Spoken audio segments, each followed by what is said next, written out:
Hi everyone, and welcome to the Texas Water Development Board's latest water and weather report. I'm Dr. Mark Wenzel, a hydrologist in the Surface Water Division here at the agency, and today we'll be taking a closer look at surface water supply conditions in our state near the end of November 2023.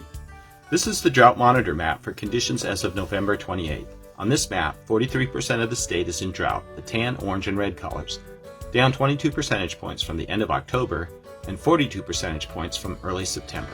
Despite the improvements on the landscape, our statewide surface water supply reservoirs haven't seen a lot of recovery yet. That's not unexpected. Compared to the landscape, our water supply systems take longer to respond to drought.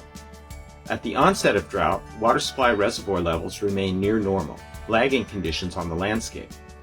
When the landscape recovers from drought, reservoir conditions again lag, typically taking a few additional months or more to return to normal levels. Let's take a closer look at 20 surface water supply systems we monitor across the state. On this map, the number near each city is the difference between surface water supply storage on September 30th and what is considered normal for the time of year based on the last 30 years of data. The units are percentage points of total system capacity. The red negative numbers show systems that were below normal for the time of year. Black positive numbers show systems that were near or above normal. The systems most impacted by the recent drought have been clustered in Central and South Texas.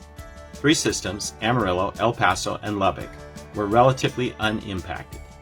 This is the same map for conditions as of October 31st. 3 systems, Dallas, Texarkana, and Waco, returned to normal or better water supply conditions in October. 1 system, El Paso, slipped slightly below normal for the time of year. And this is the same map for conditions as of November 28th. El Paso is back to normal conditions. 1 additional system, Houston, has returned to normal conditions. But 13 water supply systems continue to experience below normal conditions for the time of year.